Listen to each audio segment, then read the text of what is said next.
Percorso netto al fair play per il Cartigliano, che nelle 4 gare finora disputate ha sempre vinto.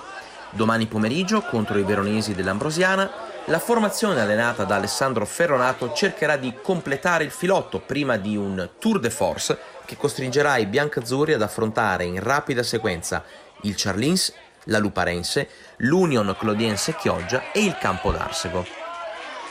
Guai tuttavia a considerare facile la sfida casalinga valida per la 9ª giornata di campionato.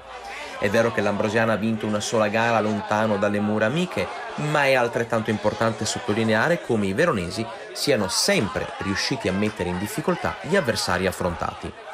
Sulle sponde del Brenta c'è ancora rammarico per il 2-2 raccolto domenica scorsa contro i friulani del Tamai.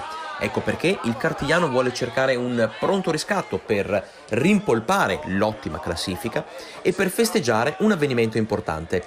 In settimana Enrico Zanella, pilastro della difesa biancazzurra ed ex giocatore del Bassano in Lega Pro, è diventato papà di Sofia e tutto il gruppo vuole regalargli i 3 punti.